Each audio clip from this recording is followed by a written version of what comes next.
বহুদিন আগের কথা, কত বছর আমরা জানি না।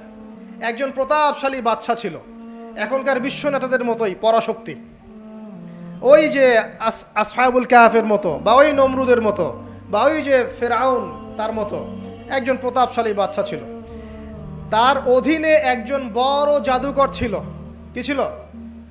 আচ্ছা, মজা আছে, ভালো করে বোঝেন। একটা বড় জাদুকর ছিল। এখনো কিন্তু বহু কান্ট্রি এই জাদুবিদ্যার চর্চা করে, আপনারা জানেন না।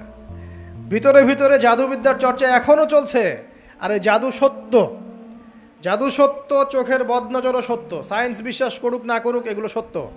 কারণ কোরআন বলেছে সত্য, ব্যাস সত্য। জিন সত্য নাকি মিথ্যা? ফেরেশতা সত্য না মিথ্যা? কবরের আযাব সত্য না মিথ্যা? এগুলো তো চোখে দেখা যায় না, বিশ্বাস করলেন কিভাবে? এই চোখে দেখা যায় না বিশ্বাস করেছেন বলেই তো আপনি মৌলবাদী। চোখে দেখা যায় না, অহেতুক বিশ্বাস করছেন, অতএব আপনি একজন মৌলবাদী মানুষ।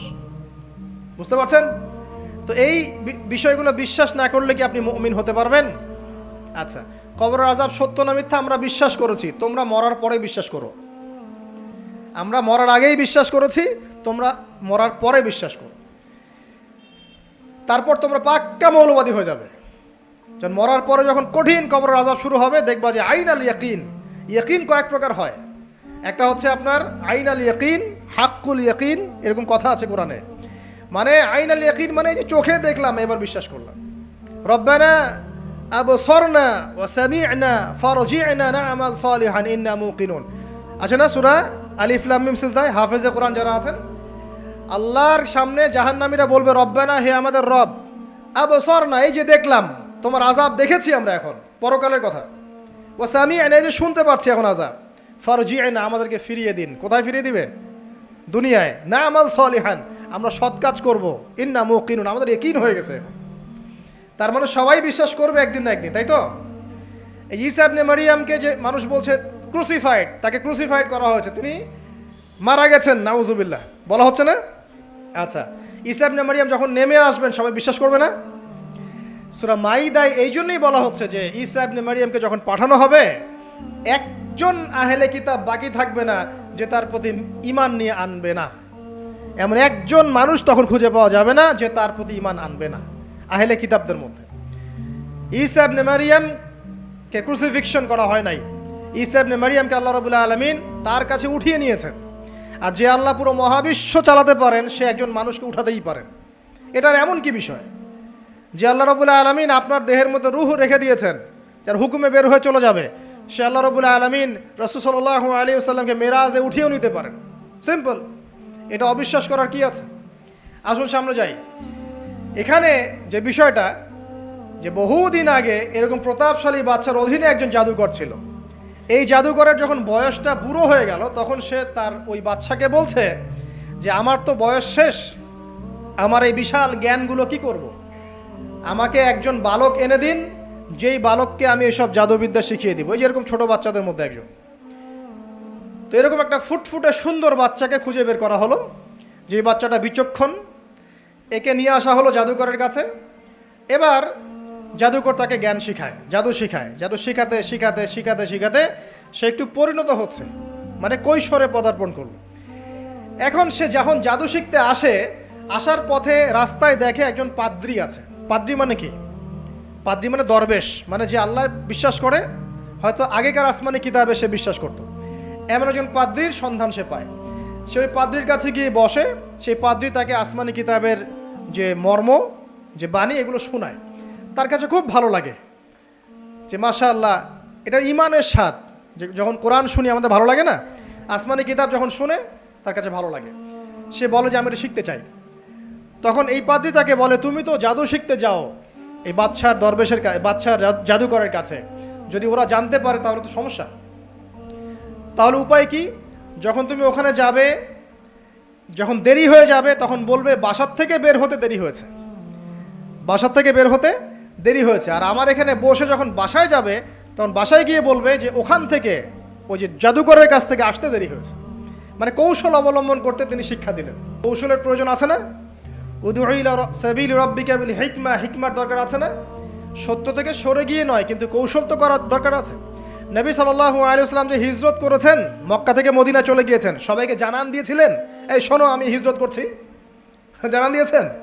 রাতের বেলা বের হয়েছেন, কৌশল, রাতের বেলা বের হন নাই, এবং তাকে মারার জন্য চারপাশ থেকে লোক ঘিরে রেখেছিল, এর মধ্য দিয়ে আল্লাহ রাব্বুল আলামিন তাকে বের করে নিয়ে গেছে। তিনি কি সবার সামনে ফেসবুকে জানান দিয়েছেন, এই দেখো আমরা বেরোচ্ছি? তো তোমরা তো কৌশলই বুঝো না দিনের কাজের, যে কাজ হবে 1%, আইওয়াশ হবে 99%। এখনকার এই যুগ, হ্যাঁ, দিনের কাজ হবে 1%, আইওয়াশ শোডাউনই বেশি। এই শোডাউন করতে করতে মানুষের চোখ লাগে, যত চোখ লাগে তত সমস্যা সৃষ্টি হয়, এবং আস্তে আস্তে আস্তে আস্তে দিনের দায়রা মাইনাস হতে থাকে। এই যে এই বিষয়টার পিছনে তোমরাও দায়ী, কৌশল তো বোঝো না। তো স্মার্ট এবং বিচক্ষণ মুসলিমদের বড় অভাব আছে এখন পৃথিবীতে। যতক্ষণ পর্যন্ত বিচক্ষণতা অর্জিত হচ্ছে না, ততক্ষণ পর্যন্ত ইসলামের বিজয় হচ্ছে না, এটা মাথায় রাখেন। তারপর সামনে যান।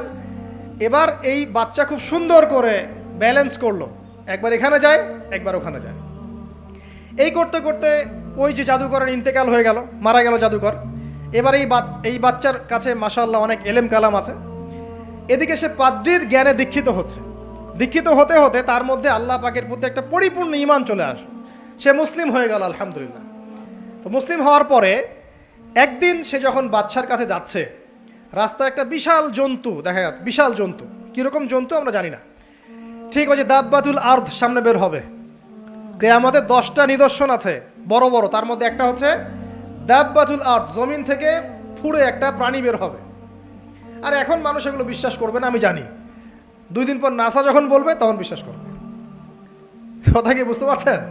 তবে প্রাণী এই পৃথিবীর নিচে আছে। রাসূল সাল্লাল্লাহু আলাইহি ওয়াসাল্লাম বলছেন 10টা আলামত না আসা পর্যন্ত কিয়ামত হবেই না। তার মধ্যে একটা হচ্ছে দাব্বাতুল আরদ, জমিন থেকে একটা প্রাণী বের হবে, এবং এই প্রাণী শুধু বেরই হবে না, মানুষের সাথে কথাবার্তা বলবে। এবার মানুষের সাথে কথা বলবে প্রাণী, বিশ্বাস করছেন? এখন বিশ্বাস করছেন না জানি, কিন্তু প্রাণী মানুষের সাথে কথা বলবে। আল্লাহ পাক বলাতে পারেন না? পারেন।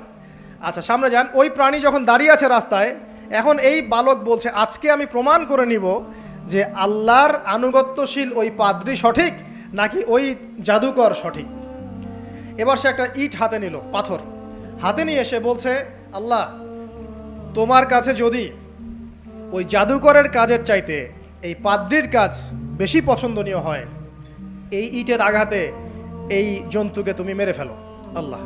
এ বলেছে বিসমিল্লাহ বলে পাথর নিক্ষেপ করলো, নিক্ষেপ করার সাথে সাথেই জন্তু ডেড।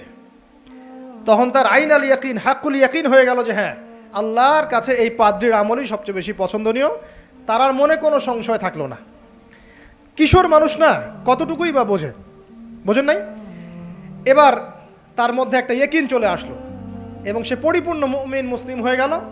এবার যখন সে রাজ দরবারে যায়, তার কাছে পেশেন্ট আসে, মানে একজন মানুষ এসেছে, সে বলছে যে আমার চোখে সমস্যা। সে চোখে হাত দেয়, হাত দিয়ে বলে যে আপনি আল্লাহর প্রতি ঈমান নিয়ে আসেন, আমি আল্লাহর কাছে দোয়া করব, চোখ ভালো হয়ে যাবে। এভাবে পেশেন্ট আসে, সে বলে আল্লাহর প্রতি ঈমান নিয়ে আসেন, আমি দোয়া করব, ভালো হয়ে যাবে। এভাবে আস্তে আস্তে তার নাম এবং খ্যাতি ছড়িয়ে পড়তে লাগলো। যেই তার কাছে আসে সে বলে আগে মুসলিম হন, ইমানদার হন, আল্লাহর প্রতি বিশ্বাস করেন, আমি দোয়া করব, ভালো হয়ে যাবে। চোখ অন্ধ ভালো হয়ে যাচ্ছে, কুষ্ঠরোগী ভালো হয়ে যাচ্ছে, হ্যাঁ, প্যারালাইজড রোগী ভালো হয়ে যাচ্ছে, আলহামদুলিল্লাহ। নবী ঈসা আলাইহিস সালাম এমনটা করেছিলেন না? আল্লাহ পাক চাইলে করতে পারেন। একদিন ওই রাজ দরবারের একজন মন্ত্রী আসছে, এবার ওই রাজার একজন এমপি সাহেব, তার চোখে সমস্যা, সে আসছে, এসে বলছে যে আমার এই চোখের সমস্যা, আমার চোখটাকে ভালো করার দরকার, তোমার কাছে কোনো ওষুধ আছে নাকি? সে বলছে যে আপনি আল্লাহর প্রতি ঈমান নিয়ে আসেন, আমি আল্লাহর কাছে দোয়া করব, আপনি ভালো হয়ে যাবেন। এবার সে আলহামদুলিল্লাহ ঈমান নিয়ে আনলো এবং সে ভালো হয়ে গেল। এই ভালো হয়ে যাওয়ার পরের দিন যখন সে আবার ওই পার্লামেন্টে গিয়েছে আর কি, ওদের তৎকালীন রাজদরবারে, এবার রাজা ওকে দেখে বলছে যে তোমার তো চোখ অন্ধ ছিল, কিভাবে শেফা লাভ করলে? তো সে বলে না কিভাবে শেফা লাভ করলো, সে বলতে চাচ্ছে না, কারণ সে আজ করছে যে বললে সমস্যা হবে।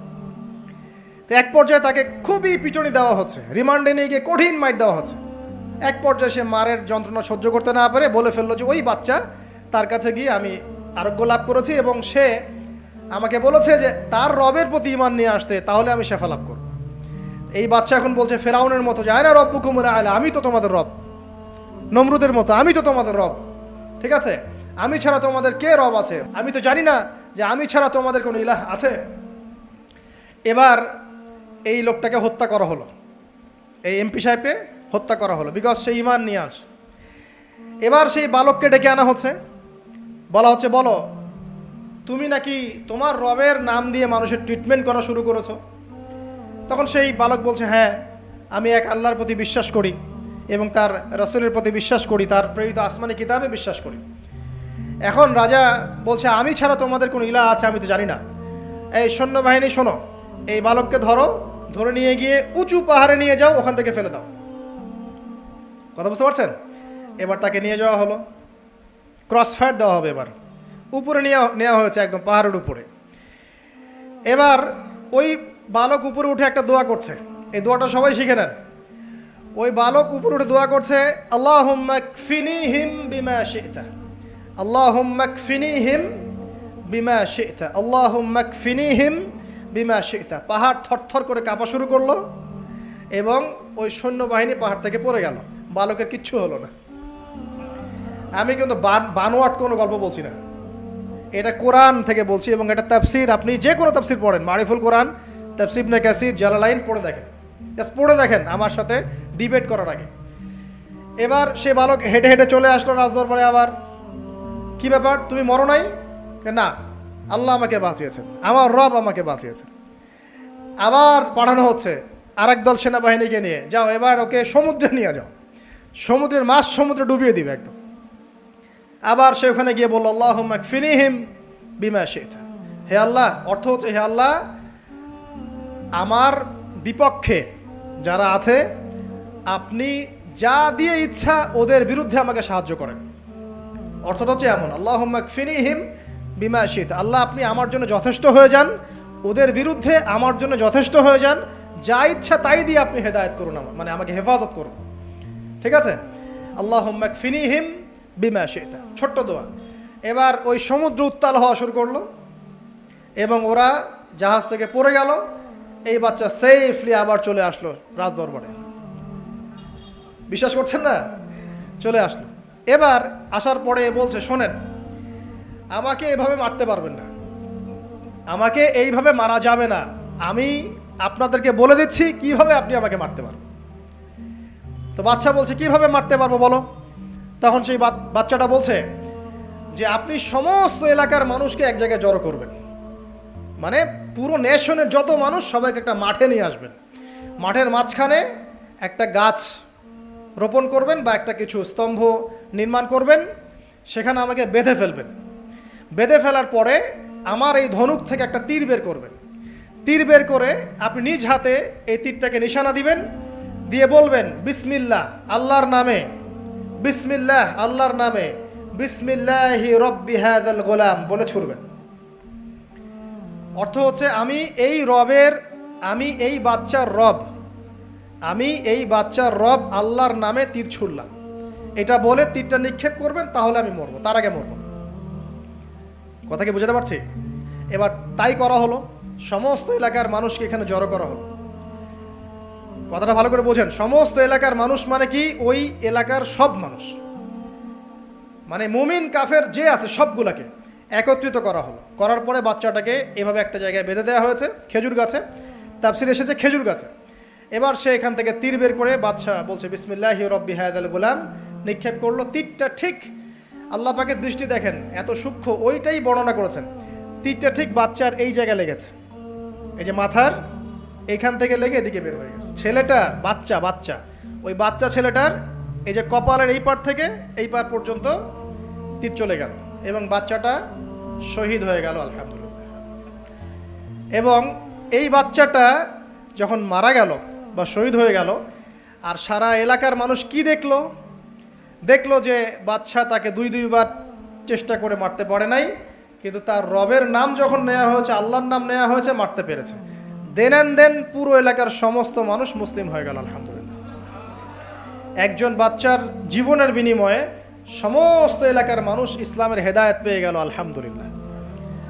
এবার বাচ্চার মাথা তো আরো খারাপ, একটাকেই সামলাতে পারছিলাম না, এবার তো সমস্ত এলাকার মানুষ মুসলিম হয়ে গেছে। এখন কি করবেন? এখন সেনাবাহিনীকে আদেশ করা হয়েছে সমস্ত মানুষগুলোকে জড়ো করো, জড়ো করে একটা গর্ত খোঁড়ো, একটা গর্ত খুঁড়ে সেখানে আগুন জ্বালাও, আগুন জ্বালিয়ে সমস্ত মানুষকে ফেলে দাও। দৃশ্যটাকে কল্পনা করতে পারছেন?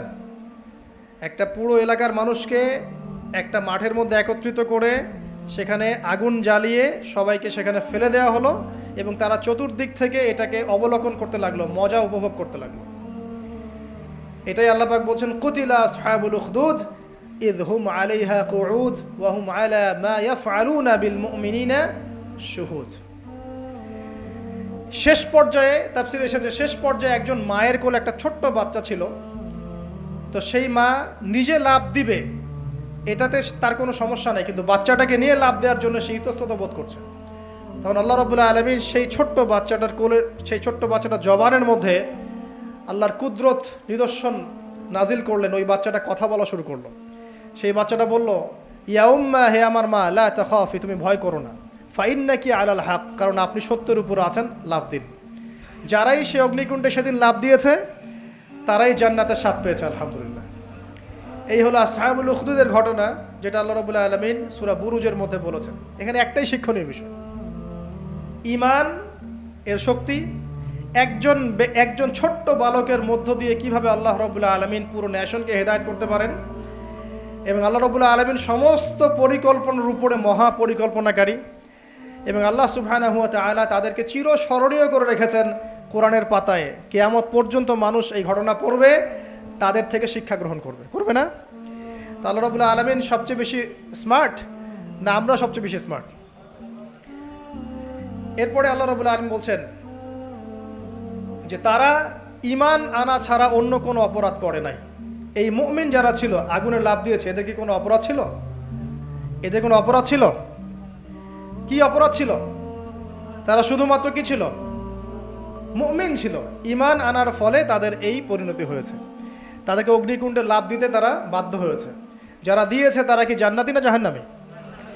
জান্নাতি। ওই যে বালক যে একা দৃষ্টান্ত স্থাপন করে গেল এবং পুরো নেশনকে হেদায়েত দিয়ে গেল, এই বালক সফল না ব্যর্থ? আল্লাহ রাব্বুল আলামিন যদি চান তাহলে এরকম একজন দুইজন মানুষকে দিয়েও পুরো নেশনকে হেদায়েত করাতে পারেন, এবং যেটা হয়ে গেছে আগে সেটা এই যুগেও সম্ভব না? শুধু সম্ভবই না, বরং আপনাদের চোখের সামনে এটা হয়েছেও, কিন্তু আপনারা সেটা বুঝতে পারেন নাই। আপনাদের চোখের সামনে যুগের পর যুগ এমন ঘটনা ঘটেছেও, কিন্তু আপনারা হয়তো বুঝতে পারেন নাই, ধরতে পারেন নাই। আল্লাহ রাব্বুল আলামিন এমন মানুষদেরকে দিয়ে পুরো নেশনকে হেদায়েত করেন। কিছু মানুষকে আল্লাহ পাক পরীক্ষায় ফেলেন, তাদের মধ্য দিয়ে আল্লাহ পুরো নেশনকে হেদায়েত করতে পারেন, আলহামদুলিল্লাহ। আসহাবুল উখদুদের এই বাচ্চার মধ্যে আমাদের সবার জন্য নিদর্শন আছে। আল্লাহ পাক আমাদের সবাইকে প্রকৃত ঈমানদার হওয়ার তৌফিক দান করুন, বেশি বেশি আমল সালেহ করার তৌফিক দান করুন, ঈমানের উপর দৃঢ় থাকার তৌফিক এনায়েত করুন, এবং দৃষ্টান্ত স্থাপন করার তৌফিক দান করুন, এবং যে কোনো রকম দৃশ্য অদৃশ্যের বিপদ আপদ বালা মুসিবতের বিপক্ষে আল্লাহ পাকই যেন যথেষ্ট হয়ে যান, আমিন।